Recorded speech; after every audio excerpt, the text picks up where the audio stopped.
I'm Giff Constable. I'm the CEO of Neo, which is a product innovation consulting business, sort of spread out across the world.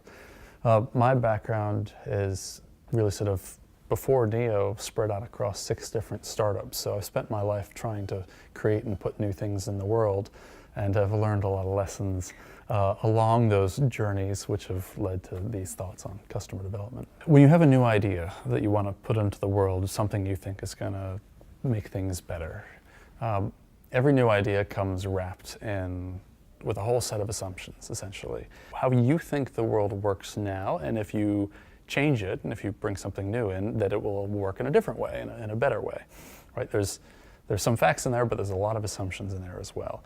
And if you want your project to be as successful as possible, or to survive all the things, all the friction that keeps new ideas from, or tries to keep new ideas from happening in the world, it's really smart to ask hard questions about both your idea and your belief system, but also to get out of your own head and to start talking to the people that are necessary to either help make it happen, help participate. Maybe there's customers, maybe there's partners. And so how do you get out into the marketplace and engage with them and learn rather than try to pitch, rather than try to sell? And that's kind of where I'm coming from. I recently wrote a book called Talking to Humans with one of the professors and entrepreneurial heads here at NYU. And the reason why we wrote it was because we were finding people really struggling to do qualitative interviews effectively. How do you ask questions? How do you get to people? How do you approach it in a way that you could maximize your learning? And so I just jotted down this morning sort of 5 things to do and 5 things not to do. There's a lot more behind those 5, but these are like the top 5 that I see people struggle with a lot. Of the things to do, the first one is know who you want to talk to. Be very specific about who you want to talk to. Think through who is relevant for your project. And that's who you want to speak with. Just picking anyone random at the street won't give you actionable information. The second is know what you want to learn. The way I tend to approach these things at the very beginning of a project is I think about what are the riskiest things about my idea. Kind of what are my assumptions? And Beth has actually created a questionnaire that you could answer that's going to lay out these different beliefs that you have about your idea. And we also ask this open-ended question, which is, what assumptions do I have about my idea that, if proven wrong, would cause us to fail? The front of your brain thinks that, of course, that's going to happen, and the back of your brain realizes when you look at it again, wait a minute, are we sure that that's going to happen? And so I lay out these risks, and then I think about, well, what are the scariest ones to me? What do I want to learn right now? And how can I really understand, again, my customer or my participants to understand the best path forward for what we're trying to do? So if you know who you want to talk to, you got to choose and prioritize what do you want to learn from them. And within that, I highly recommend create an actual interview script. Like, know what your top 10 questions are for a conversation before you go in. You don't have to stick with it. You don't have to read from it, like an automaton. If something's interesting, veer off of it, follow your nose, but go in prepared. You'll feel more professional, and to the other person you're talking to, you'll appear more professional as well. Number 3 is how you find people. This is often one of the more intimidating parts of doing qualitative interviews, is getting someone's attention. Especially if you're doing something that's here to help people, to change the world for the better. If you lead with that, people are often willing to give you time. So don't try to sell something. Go ask for help. Go ask for people's expertise. You'll probably need to get creative in terms of how you get to them or where you find them. With a lot of different kind of entrepreneurial ventures that we talk to, we say, if you know who you're trying to get at, think about where they might be bored, or where they might be stuck, right? Where you might be able to get some of their time. That works for some ideas. Sometimes you have to network your way to it. You don't want to talk to your mom, you don't want to talk to your uncle. You need that degree of separation away to sort of increase the odds that you'll get honest feedback. But but you can network your way through your friends. And there's a lot of different tactics for how you get to people. But you need to be creative, and you need to be aggressive and kind of resilient and pushing through to get to people. While you should just be talking to one person at a time, it could actually be very effective for you to bring someone with you as a note taker. That allows you to stay in the moment, in the conversation. Make sure that they're only quietly taking notes. You don't want two people talking to one person. That can get complicated, and it changes the dynamics of the conversation.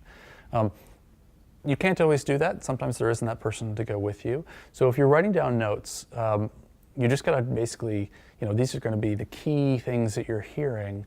You're gonna be writing down sort of shorthand. The key thing after that is to, as soon as the interview is done, don't wait till the next day. As soon as the interview is done, go into open up your computer or pull out your pen and paper and write out your long form notes about it. You get that out.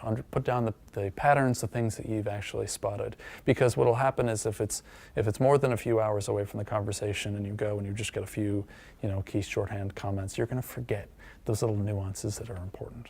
Look for patterns. What you're not trying to do, especially at the beginning of an idea, is try to get to statistical significance, right? Large numbers. What you're just trying to do is spot patterns. Can you see some signal in the noise? Now, you want to talk to more than one person. You want to talk to more than two people, right? But there is no set number of people that then tells you when something's right versus wrong. What is probably going to happen is you'll start to hear the same things from certain types of people over and over again. And those patterns are really interesting. If you're not seeing any patterns, you have to ask yourself, have you thought about who you're talking to? Have you thought about how you're engaging in the interview, where you have to ask yourself, the things you believe, are they actually true? So those are the 5 key things that I recommend in terms of what you should do. There's a long list of things that you should not do when you're trying to interview someone. One is, especially early, don't pitch, learn. So if you're speaking to someone, you don't want to be selling your idea to them. Especially if you're trying to understand whether or not it will even work. So have a really open mind and just focus on trying to learn as much as you can. Think about the way you're asking questions. So don't lead the witness when you're asking questions. Some people, unfortunately, because they're so excited about an idea, or they don't want anything to threaten the idea, they answer the question as they're asking the question. Again, try not to do that. Be open to things that might, make your idea seem less than great, right? And you'd rather discover those things sooner rather than later, because chances are you've got a nugget of truth in your thinking, and maybe the exact manifestation of what you're thinking isn't right, but you might be able to find your way to something that's really powerful. So again, don't lead the witness, and be open to hearing things that might not be exactly what you want to hear. Don't ask people to speculate, at least as much as possible. Human beings are terrible at predicting our future. We're atrocious at it. And so if you're going to be doing a qualitative interview, a session with somebody, try to get them to tell you stories. Try to get them to tell you about behavior, about their history, about the past, rather than speculate about some mythical future. Don't abdicate judgment. So don't take what you're hearing from people literally. You're the visionary. You've got the idea. You're seeing the future, which most people can't see. Everything about your idea may not be right, but hold on to that vision. You don't want to ask people to design your solution for you. That's your job as the visionary, is to design it. What you're trying to do is you're trying to learn so that you can design something better. So keep your vision and keep your judgment very close to the core. And don't take everything you're hearing with a grain of salt. Because remember, what people say and what they do are often very different. You can learn a lot from what people say. You can get really deep insights. But don't either abdicate and ask someone else to design your solution for you, and don't lose track of your core vision.